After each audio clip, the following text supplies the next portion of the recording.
Hi everyone, welcome to the AAPI month roundtable that we're doing this month, basically to just celebrate AAPI heritage and what this month means for people.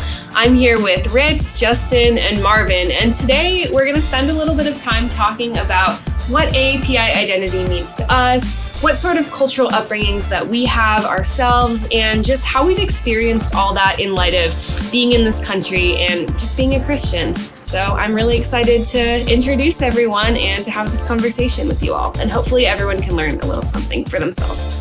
Hello, my name is Marvin Kasapanan, and I've been asked to speak on behalf of my experience in Asian heritage, Filipino, and I've been going to Renew about 2.5 years.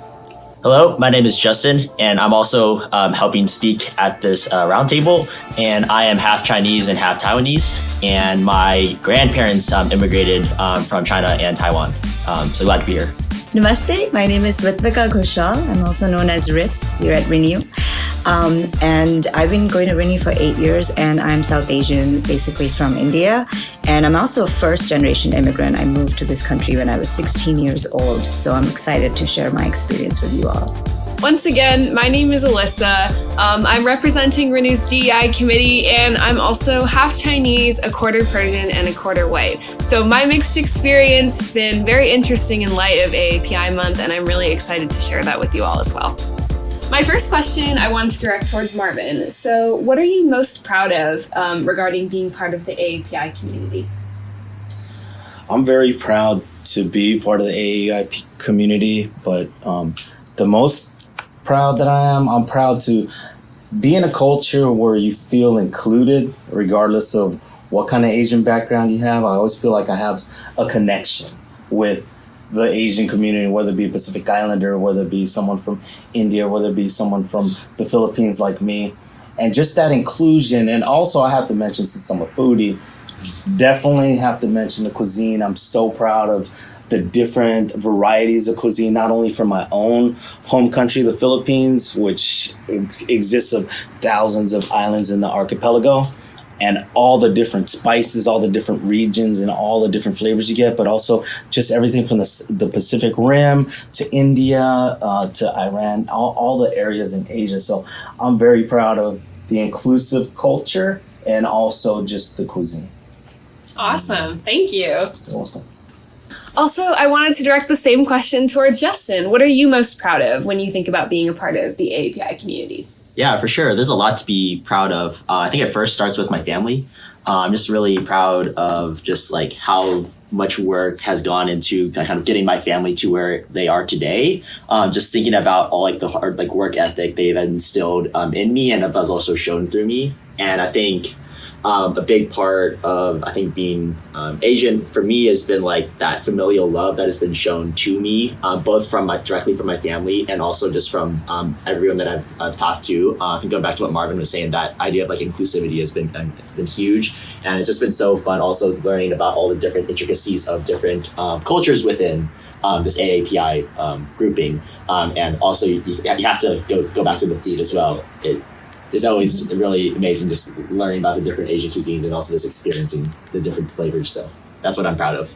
Yeah. Gotta love the food, of course. And then I love what you said as well about the intersectionality of the AAPI community and what Marvin was touching on as well, in terms of it's not just this one look or this one cultural upbringing. It really encompasses a lot of different cultures, whether it be Filipino, whether it be Indian, whether it be anywhere else in Asia. And those encompass very unique experiences. But ultimately, I think for a lot of people coming together under the AAPI umbrella and really coming together to celebrate experiences that have often been very similar can be very helpful for folks. So I appreciate you all calling that out. All right, Rich, just wanted to ask you a question as well. This one is just about how social factors like race, gender, income level, etc. have impacted your experience with AAPI identity and also just with being a Christian and being in the church. Yeah, I think that's a really good question, Alyssa. Thank you. I think, as I mentioned before, that I was born in India and I grew up there, and I was like 16, 17 when I moved to this country. So definitely that impacted. And I was not also Christian. I was brought up Hindu. And the only exposure in India to Christianity I had was mostly towards like in Catholicism, because that's the majority of India. Most of them are Catholics. And I didn't even know the aspect of like the Christian values or the Bible or anything about Jesus. And then being a girl raised up in a country, especially living in a very, like a city that is like, I will get really butchered for saying that, but it's not safe for women, New Delhi. Moving to the country, I didn't have a cultural shock because I came from a very cosmopolitan country and moving to like Virginia, DC Metro. But it was like trying to like incorporate my culture in it, and then meeting people. And then when I was introduced to Christ and I came into Christ, it was a little, I felt isolating because there are not that many Indians who are Christian. And even at Renew, like one or two I know, but I get really excited. Like when I see another Indian or another South Asian, I'm like, oh yes, there's another person. I can have conversations with them. And also because I grew up in a different culture. So my upbringing, like I still have, people call me like best of both worlds, like half of like I remember my Indian roots, but I'm also very American. So it's like, try to get someone who understands that. Like someone like some Indians or South Asians who are born here will not fully understand like my Indianness, and then someone who's fully Indian will not understand my American side. So sometimes it is hard to navigate that at church and in the city, even though we are so diverse. But you know what I do, from my side, what I do is that I try to talk to people. I celebrate the festivals that I grew up with within the Renew family, and then others ask me questions, and so it's getting better in that way. But definitely it was challenging, but it's definitely getting better. So. Yeah. I love the way you bring up nationality too as an important social factor affecting your experience, because I imagine that it can sometimes be hard to come by people who have sort of a dual nationality like you do. So that's very unique. Anyone else want to chime in on this question? Yeah, I can share. I think it's really cool just seeing how we can, I think you mentioned like leveraging or like being curious about each other's different backgrounds and cultures. And I think, thank you for sharing just like your experiences. I think it's very unique, but it's also very special and should be, just valued and seen for what it is. And I think even like for me, like I think we can all do better just like being curious about each other's backgrounds, and just like even like things such as like festivals and things like that, just being curious about, just what makes you you. I think that's kind of where I'm trying to get at. Yeah, absolutely. If you wanted to chime in, it's okay if you didn't. Sure. The question was about. Can you repeat the question? Yeah, basically the question was just how do certain social factors like gender, race, income level, etc., impact your experience of being an API member of the API community, and then also how that affects your experience in the church. Gotcha. Well, I appreciate that Ritz brought up, her background and everything, and even how religion had affected that. Being part of the API community with regards to my gender, I don't really feel a difference, but and even income level, but just our identity as API, and meshing that with our Christian values, like the identity in Christ, I think that is a great crossroads, just to make it more appreciative. You appreciate your cultural identity a lot more once you're grounded in your identity in Christ. So, thank you for asking that question. For sure. It's always so interesting to me how basically there are, so many different ways of relating to Christ, and ultimately Christ is all of our Father. And like at the end of the day, when we really think about our relationship to God and our relationship to the church, we can all be so different, but at the end of the day as Christians have that common ground and common values. Yes. I think I like that when you said the in identity in Christ, because growing up, I dealt with a lot of identity issues, being, dual nationality, and, also in my culture, we have like a lot of the fair skin, dark skin problems, and also being in the entertainment industry as an actor, I faced that a lot. So I was constantly judging how I look, how I talk. Even when I moved to this country, I had a very thick accent, which I still have, but I don't have like as a thick accent. It's kind of now mixed. So once I started my relationship with Jesus and I got rooted in it, like it helped me. Like, my identity lies in him. It's very important for what you said, that who we are and a uniqueness, that's how God has made each one of us unique, and our experience is unique. But I think in the end, like, we don't have to judge ourselves or compare ourselves, because ultimately our identity is in Christ and we are all one family. So yeah, it shows the power of Christ to be able to unify all of us, even though we're all so different in so many special and unique ways. But the fact that there is that Christ that we can believe in, it's really special to realize how powerful that is and how it can bring all of us together despite all of our differences.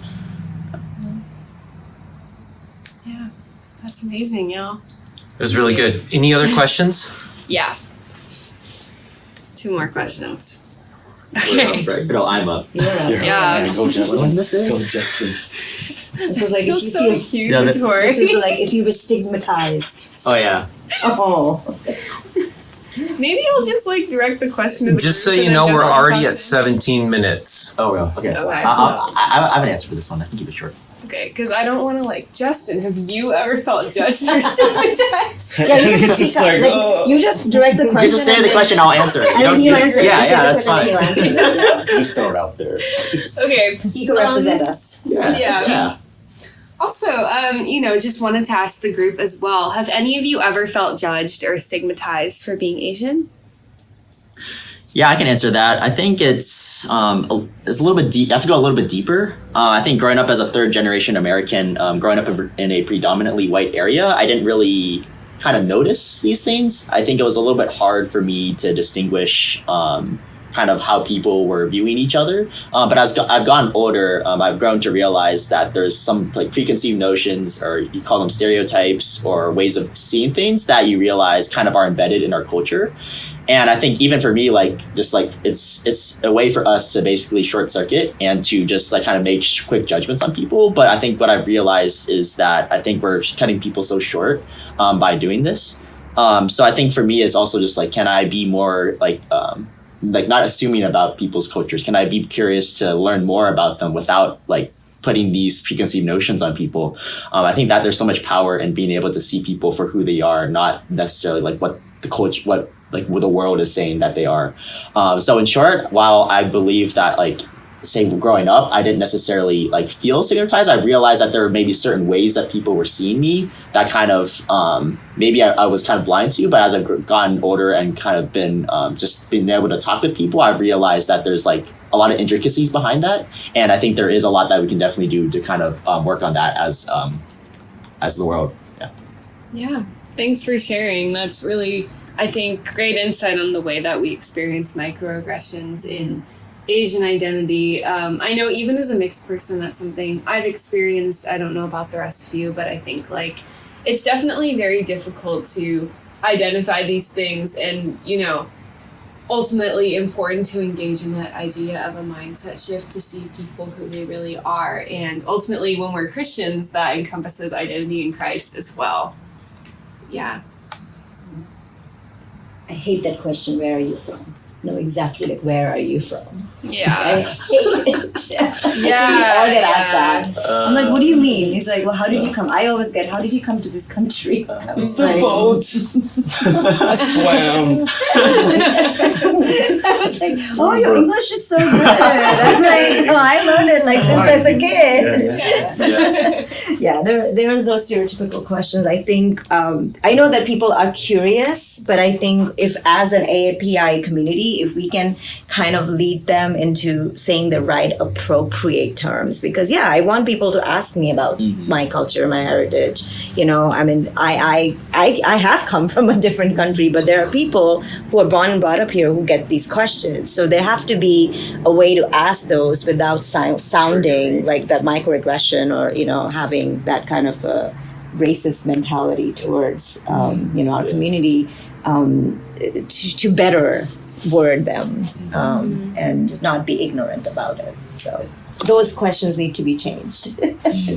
I guess the more people get to know one another, and also the examples that you use can help people ask the right questions in the right way without offending anybody. Because I catch myself doing it. You're just curious, you want to connect, but then you ask things and it might be offensive, or you know, you're not trying to seem that way. But you know, I think it's very important for people to have other examples of what people ask and what's appropriate. And maybe just ask the person what's appropriate to you, or what are you comfortable with. I want to connect with you. I want to know more about your culture. But I think I think those are important things to address.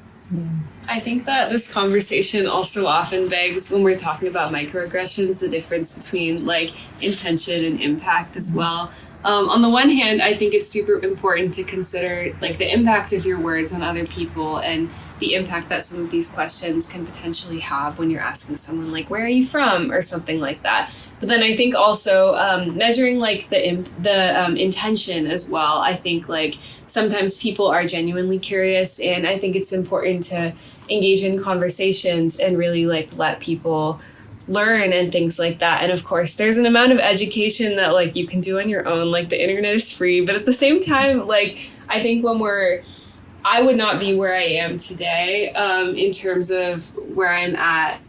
So in terms of like social justice lens and knowing what I do, without people who had grace and were able to, you know, who I thank very, very much for offering their emotional labor to be able to teach me things. Yeah. I think education is very important, and you know, we can complain about it, but if we don't do anything, like we need, as a community, we need to teach people, you know, and have that grace. So if you don't do that, then there's not going to be a change. So change has to start from us to, you know. I wanted to ask Marvin this last question in terms of just, do you feel seen and heard in a way that honors your API identity? If so, how? And if not, how would you like to be more heard and part of that conversation? I wish I was given more time to think about that one. But that's a great question. I personally, because I was born in the Philippines and I came here at a young age at 4, I was mostly raised in the United States. So just even identifying with my own heritage is tough, because I was fortunate enough to have relatives that brought the food over, brought the language over, everything. Even though I don't speak the language that great, because my cousin didn't really like it. He taught me English real quick. I still understand it. So I can still connect. For me, do I feel represented? Do I feel represented? Yes. I feel heard in a way that people want to gravitate towards, you know. I feel included, and that might not be everybody's experience, but people want to know about my culture. I have friends in different races, different cultures that meet my friends for the first time, or my family for the first time, and they want to come back because they feel like part of the group. They feel like they're included in something. So I definitely feel heard in that way. As a culture as a whole, being Filipino, I'd like more representation in basketball. But at least we're represented in the NFL and boxing, you know, because before we were represented only in bowling and pool. So I can't complain. I know basketball is going to be tough because there's a height requirement. But yeah, I still feel that I'm heard, you know. And also ways that I feel that I guess we fall short. When I first got here, I mean, there was such an Asian explosion. Like there was such an Asian population explosion that the way that I didn't feel represented or felt misrepresented was people were trying to manage us. There were a lot of Asian gangs. There was a lot of different things, but they had a specific task force just for Asians. And I feel that we could kind of maybe learn from that or even do away from that. And ways that I'd like us to be more represented would maybe in the film industry, maybe, or like maybe I want a Filipino pop boy band. I want to explore that, but I realize that we have a big presence here in the medical community. Everybody knows about that, but as a whole and overall, I feel included. I feel represented, and I am definitely proud to be of Asian and Pacific Island descent. That's awesome. Thank you for sharing that. You're welcome. Yeah, definitely like a lot of what you were saying too about identifying both the areas where you do feel represented as a Filipino, but then also the ways that you maybe don't or like would seek more representation. It's important to, I think, celebrate and also just be aware of what still needs to improve. Yeah. Cool. Thank you so much for being a part of this conversation and listening to us all talk about just what AAPI identity means to us. We're really excited to have you here engaging in this work, and we hope to continue celebrating and honoring our diverse sets of identities, especially AAPI identity this month and beyond.